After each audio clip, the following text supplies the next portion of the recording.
Hello, this is my build for the 328 Mirage League. Basically, it is a ward stacking flicker strike, as you can see with my ward number. It's 22k. I have more, but right now I'm sitting some enemies.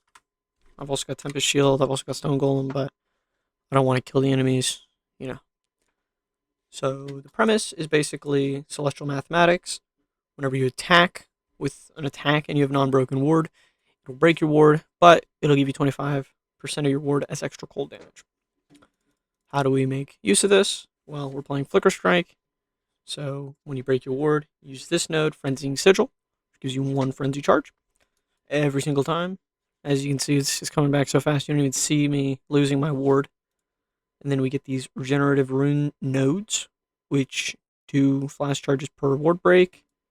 Best jewels can have up to 6 of them. My build is currently using 4. Those 4 are multiplied by about 2.7 flash charges gained. So I got these flash charge nodes, which give me upwards of 179, which is enough to permanently sustain it. And then you also have to get about 15% reduced flash charges used, which you'll get here. And I think here. Yes. That 15 will turn this into 35, which as you can see, it's going from 26 to 60 immediately. It takes 34 charges to use. I get 34 charges every single time my ward breaks, which is whenever I attack and whenever I am attacked.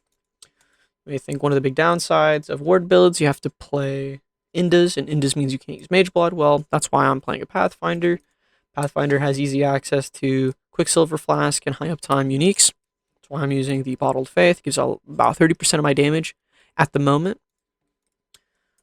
And there's only about 3 good nodes for this kind of build, because it is a cold damage build. I'm not going to use Master Distiller, I'm not going to use Nature's Reprisal, Master Toxicist, or Master Surgeon. I just don't want to click the Life Flask. So we're going to take the Olroth Bloodline, which is, ironically, about Ward. This node, since you always have Ward, always get 50% less damage over time taken. Extremely powerful, especially with such a low life pool. Along with that, we take Soul of Arcali, which gives 10% reduced damage over time taken. Super good. Got a couple other ways to mitigate your damage in general. I have Mortal Call, which gives more DR. You get some Chaos Res, you should be alright. It is still weak to dots. Obviously, you can't do mods that remove your flash charges, you'll die. I mean, you're pretty tanky, as you've seen. My health barely moves. If you can manage to get way more of these, like if you can manage to get 5, you only need about 100% flash charges gained, and you can save like 15 points. My gear, it's pretty basic. Every Indas build, every ward build is going to use Indas with a Conquest Lamellar. It's just the way it is.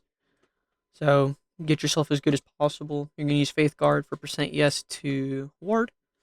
You may think this is an ES1. It's not. It's percent cold damage. You're missing a lot of percent damage as one of these builds because you just get like so much flat. I think I get about 6,000 flat currently, and that's more than any stacker in the game. You just need percent and more multipliers, right? So I'm also using Paradoxica for pen, attack speed, and double damage. Got Frenzy Gloves, which gives max Frenzy strike skills. Got Tailwind Onslaught Boots. We got a Svalin. Svalin is very useful. You may not think it is, but if you proc your cast on ward break too many times, it has a super high multiplier, and it'll reduce your damage to like nothing, and then a dot will just instantly kill you. So you do need to not take too many hits. Got a basic amulet with Tribal Fury anointed right here.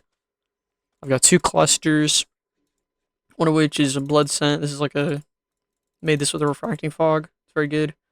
You're going to want this cold mastery. 50% increased damage taken for every second they've been frozen. Extremely good, super high damage. Here's some block. Here's Runegraft of the Fortress. Seems obvious. Global defense is super powerful. Stutter Hope, super good. Very nice. Gets a lot of points. You are very low on accuracy, so I'm tattooing accuracy in lieu of dexterity. I'm using light hips because they give global defenses, and global defenses is a good stat. I think these would be beaten out by a lot by a manifold ring with percent yes and wed, and then I would get like lightning damage on it in order to shock without using skitterbots. So you can put like max res or something.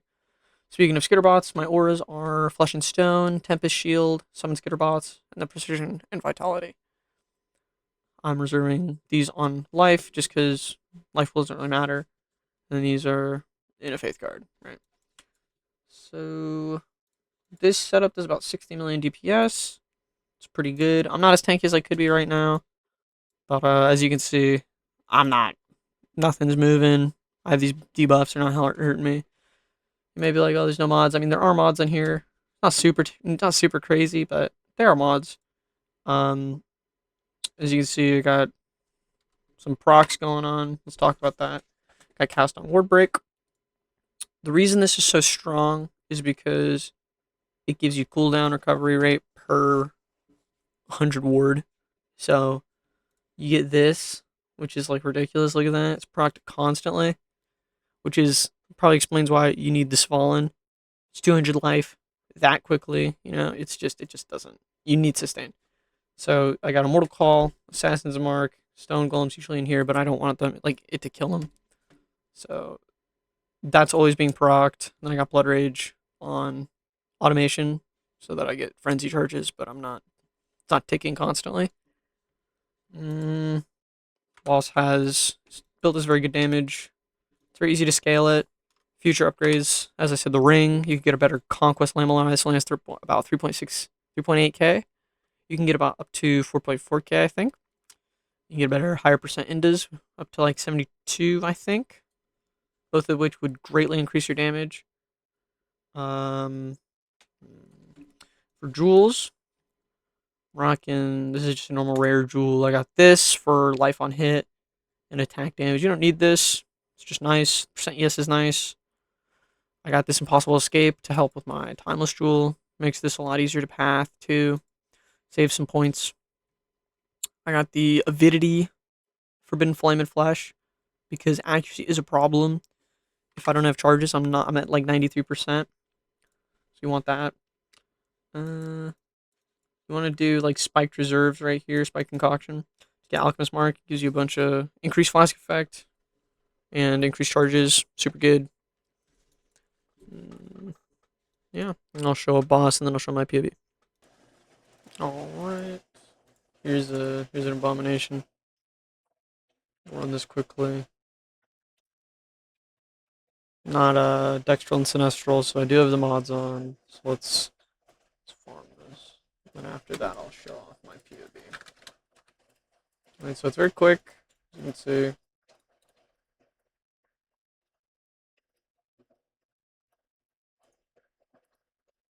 I haven't tried Static Strike, it seems a bit clunky. I think Flicker just makes more sense. You probably get like one of the regenerative runes cheaper if you don't get the Frenzy Charge one. So you could give that a go, but I don't know if that's really that good. I think it seems too short range, in my opinion, for what it is.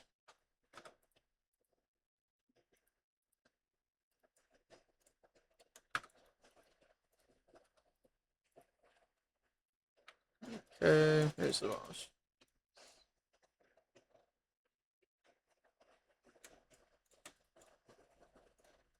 Damage does ramp a little bit because of the freeze.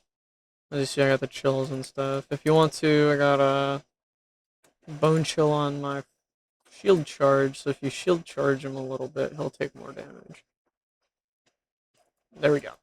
And then I'll try to send some monsters here. Right, I'll send these guys. Then we can check my POV. Right, here's a POV. 230k, EH, elemental max hit. That's all that really matters. You're never going to get hit for more than like 50k chaos. You can get max chaos if you want to. This EHP is wrong. It should be infinite, like it says for Aegis. There's 64 million DPS, as I said. These are all the configs. This is 25% of my current ward. Basic stuff. No endurance charges. If you can manage to get endurance charges, you get a fair bit more EHP, especially Fizzmax hit. I don't know if it's necessary. I never really died of that. If you want to, you can. You could easily get max res instead of Skitterbots. So if you do like both of those, you get like 400k max hit. This is my tree. As I said, most of the damage is coming from this node. This node's a very good, permanently take increased damage. This is super good. People kind of sleep on Runegrave after the river, but I think it's super good. 25% chance to go back to full, super powerful. It's like Yeah, Impossible Escape. Yeah, I'll have the POV in the description if anyone wants to look at it. If anyone's got any suggestions, let me know. I don't have like a aspirational POV or anything. This is just my setup, imported. Thank you. Thank you for watching the video. Have a wonderful day.